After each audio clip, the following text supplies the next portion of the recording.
President Cyril Ramaphosa says business is looking forward to clear ANC policies. Ramaphosa was addressing delegates at an ANC gala dinner ahead of the national conference.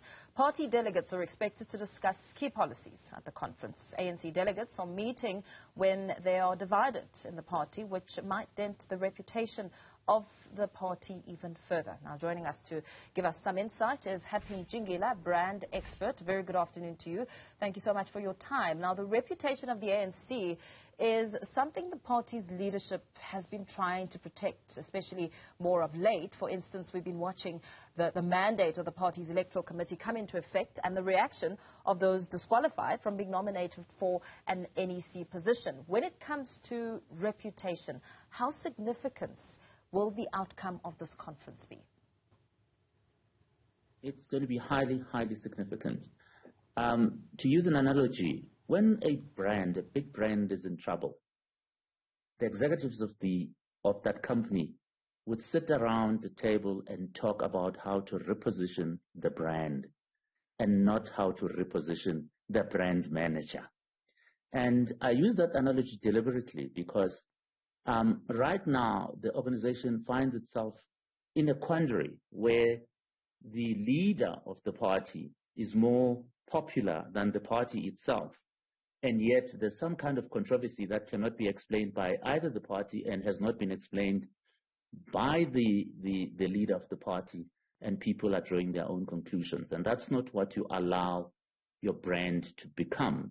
That people must just attribute whatever it is they want to attribute to your brand because you're not in control of that. Now, speaking at that gala dinner last night, we heard President Ramaphosa describing this year's conference as a watershed moment, saying it's a test of whether members will continue to be faithful to renewing the ANC, the transformation, the economy and society at large. So that dinner held last night was essentially aimed at the business sector, but critics are saying that the speech didn't seem to inspire many of those in attendance because the president looked uninspired, even as he delivered it, speaking to the extension of the brand, so to speak, not inspired. Surely that doesn't look good. You see, the problem with the ANC is that it tends to put the interests of individuals first, instead of putting the interests of the people first. And to go back to branding, you've got to put the interests of the consumer first and try and understand the consumer in order for the consumer to buy your brand. In this case, they are saying they want to put the interests of individuals first because individuals are protecting their own interests. Now, the ANC is ultimately about governance, and governance is about delivery to the people. They cannot even speak about that because unfortunately, the ANC has failed dismally at delivery. And what we know and what we attribute to the ANC is corruption, ill discipline, and who's going to come out on the other side. And when they do come out on the other side, what is it that they're going to do for themselves? So right now, as far as the reputation of the organization is concerned, it is so unpredictable. And this conference, the people who have come to this conference should be talking about how to reposition this brand so that it becomes attractive to the consumer, to the people they're meant to serve. But I don't think that that's what they're going to talk about. There's just too much noise around what happened during the decade of the Kader, what happened during the eye of the needle. The ANC, unfortunately, is always self-effacing. They are talking about themselves and not about the people they're meant to represent. So, yes, their reputation is really in trouble right now. How important should the messaging from the brand ambassador, so to speak, be in terms of uniting and ensuring that the consumers are happy? Well, unfortunately, it's going to be difficult for as long as they don't speak with one voice. I'm sure you've seen people, I mean, recently there was that meeting at Newzroom that almost took place but did not take place. Mm-hmm. After that meeting, everybody who cared to speak provided their own opinion about what that meeting meant. So if this is important, if this meeting is very important and they have to speak with one voice, then even that one voice needs to be controlled, because if indeed they are united, they have to speak with one voice. You can't have everybody coming out of that meeting giving a different message in terms of what their interpretation of the same conference is And that in itself means that from a policy and a discipline point of view, the ANC cannot even control its own message, which is a big problem. In 2017, the ANC had over 989,000 members. The latest tally shows that the party has just over 600,000 members in good standing, which really refers to those who've paid the required membership fees.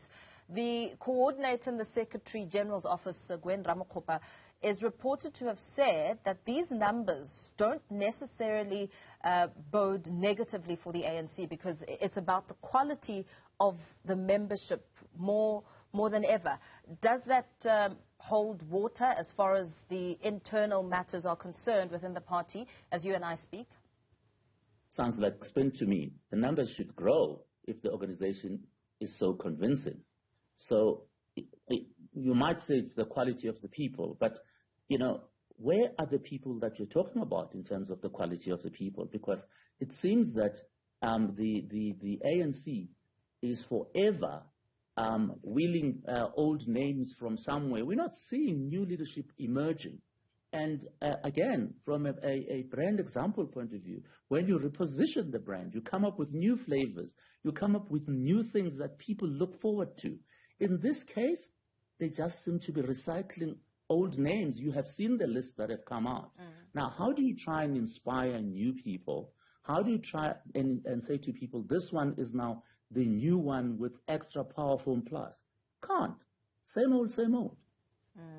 So the decisions that will be made at this conference are ones that will continue to shape the political landscape of the country.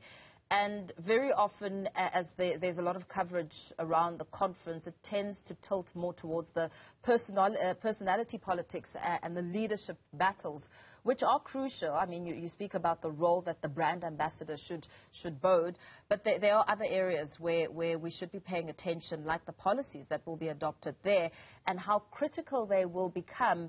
They will be in the positions that government, in the direction perhaps that government takes on key issues that South Africans are waiting for some clarity and direction on. You know, if I was part of that meeting and you needed to find a way to reposition this organization, I would probably focus on two points. The first one is you need to come out of this conference looking like an organization that is united and not an organization that is full of internal factions. That is the biggest problem. The second one is there is a trust deficit that surrounds the ANC. How do you then make the electorate believe you by getting back this trust? The only way you can do it is not to talk about unity, but to actually demonstrate that it indeed exists. If this organization cannot fix those two things I've just spoken about, it's going to be very difficult in 2024. Very well. Let's perhaps leave it there for now. Brand expert Happy Ntshingila speaking about the perceptions that need to come out of this conference when it comes to brand reputation, the brand of the ANC.